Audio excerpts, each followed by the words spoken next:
even though, a lot of people that were labeled as right aren't right. Like who? Like me. I was like, that was his scream. What's his face from New Hampshire? His name? Howard Dean. Howard Dean, yeah. Ah! Well, voting in California also, I assume you vote in California. Yeah. It wasn't going to. It's a joke, yeah. I think the criticism that could be levied if one wanted to make it into a criticism would be if you engage with right-wing ideas that you don't agree with, right? Like I take you at your face value that you don't agree with a lot of the stuff that your right-wing guests say. One could make the argument that by not challenging those ideas, it's implicitly lending them more credibility than maybe you think they should have.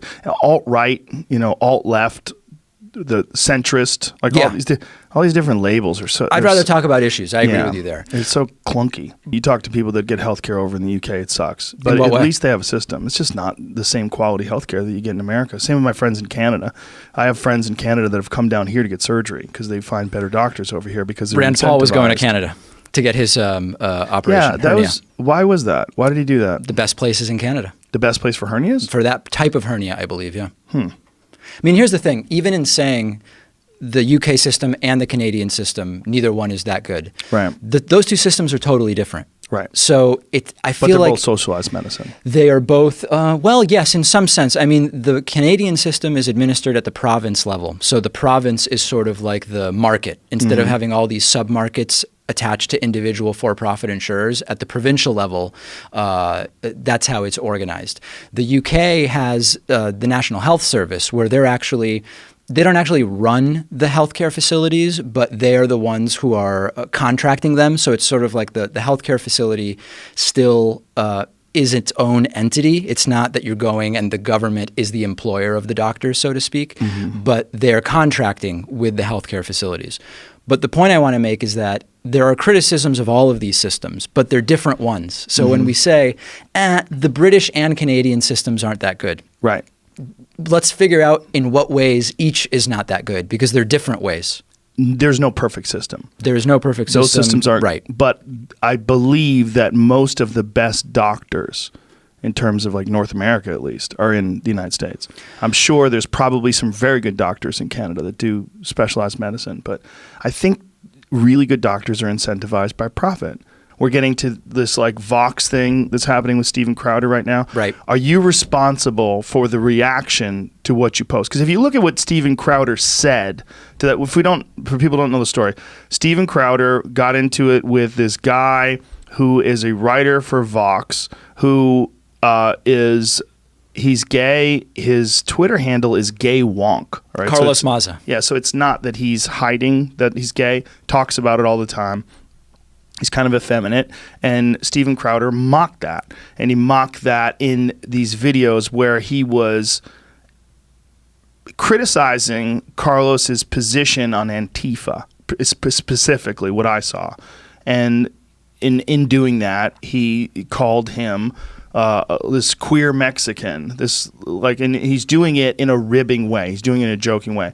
And then Carlos Maza posts all these horrible tweets that came his way, and apparently he got doxxed, so people got his phone, and they were saying debate Steven Crowder. He was getting all these text messages in, and all this hateful stuff that was coming his way.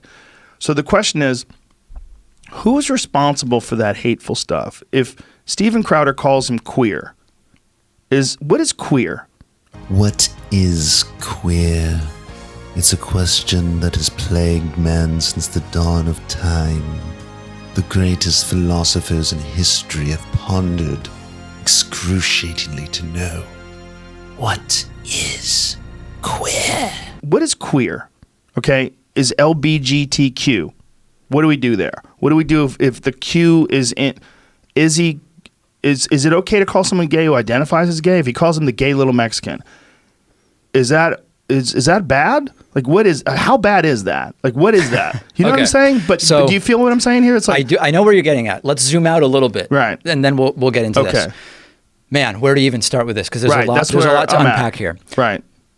We'll analyze the specifics in a second, maybe. But first, if you look at the policy, the terms of service of YouTube. There's a Verge article from yesterday, a few days ago, earlier this week, before YouTube had made the decision to demonetize Steven Crowder. That part of it, and along the way, he's like, yeah, but the queer little Latino says this. Yeah. And when he does that, that's where it's like, okay, what is he doing? Is he he's kind of mocking him, right? And he's mocking him by saying he's queer, but he says he's queer, or he says he's gay. Yeah, but that's like saying, I mean, listen, just because the N-word is in rap songs doesn't mean that that it'd be fine to go and right. But the N-word is not in like, it's not like the LBGTN. You know what I'm saying? It's not like a part of their I think the principle, though, is you're suggesting that because a certain word is sometimes used self-referentially by members of a group, that any use of it from the outside is by definition not problematic. And I'm just saying it's more complicated, and you've got to look at the specifics. It's certainly more complicated. Yeah. You do have to look at specifics. I'm going from memory, but wasn't Steven Crowder also wearing a shirt that said fags with the A with an asterisk? Figs. Wink, wink, nudge, nudge. It said socialism is for figs. Okay. And it has while he's calling a gay guy. A is a fig instead of an I. As he's calling a gay guy a queer Mexican. Yeah. Yes. Yeah. I mean, in total, it's not crazy. I'm from Argentina. I know. Are you really? Yeah. Were you born there? Yeah. No kidding. Yeah. Interesting. So, I mean, listen, here's the thing. Welcome to my country, bro. I made it. I'm basing it on that they're a part of Facebook, and Facebook is pretty clearly left-wing. Who's a part of Facebook? Google. Oh, sorry, Google. They're a part of Google. I meant Google. Okay. Google is a very, very left-wing group, and it's all Silicon Valley, which is almost entirely left-wing biased. So I think we have to distinguish between the personal political biases of Silicon Valley entrepreneurs and the broader place that Google has in the sort of corporate sphere. Mm-hmm. Google is part of the group of huge multinational corporations that lobbies for particular tax policy to avoid paying taxes legally. That is not a particularly left-wing thing to do. Google is part of the large tech companies that, in order to avoid serious regulation of their businesses, have come up with this idea of regulating themselves, okay, which I know is a topic, self-regulation, that's come up before on your program in a variety of ways. So those are not left-wing things. And if you want to make the case that as a company, it has a left-wing politic in the outward-facing world, you have to have something more than just a lot of their engineers live in Palo Alto and are hipsters who go to coffee shops. Well, what do you think? I think that in terms of the place that it occupies within the economic system we have, they are not very different from all of the large corporations that are pushing against regulation, pushing for ways to avoid taxes, period. So in terms of economic decisions? Yeah, I mean, listen, if we want to talk about how the personal politics of the employees translate to policy, we can do that, but we need to be able to make some specific claims about how it does. What I'm saying is we know the way in which the structure that Google is a part of leads to it advocating for things that are center-right, corporatist, capitalist. Sort of have to decide. Like, that's why I'm bringing up this Crowder thing. Like, do I think that what he said was good? No, it's not nice to call someone a little lispy queer. It's not nice. It's kind of mean, you know, and especially when that guy wasn't even engaging with him, but he's making fun of him. He's a comedy show. He's mocking them. So the question becomes like, when is that mocking considered homophobic, and when is it just ribbing, right? And that's his position. His position is that it's just ribbing. This is the problem with a discussion that is only about the principles. So like a lot of our conversation for the last 15 minutes has been, what is our principle about what types of business regulation is okay for the government to do and is not okay? Right. Or when we talk about free speech, do we have a principle of anything short of illegal content versus something that is more strict? The reality is that there's a more gray area than that. We're trying to sort of regulate the way people communicate with each other. So it's like if someone said that to someone in a bar, a cop would not arrest them. Like, yeah, you lispy little queer.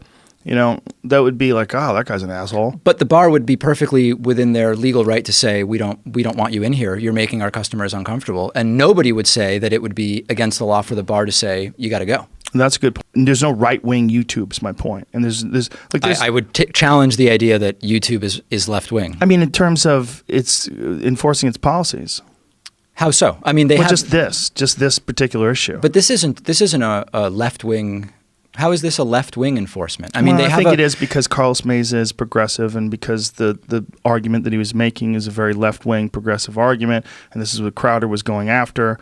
He was going after the argument. In the process of going after the argument, he mocked his sexuality and his appearance. I can assure you, if it was focused merely on how much of a problem Antifa is, this would not have happened. I mean, I think we both agree to that. For sure. Yeah. No, it's all about mocking the guy's sexual orientation and looks. That's if Carlos Maza were a gay Republican and the exact same thing happened, do you think the outcome would have been different? Yes. Why? I just don't think people would be interested.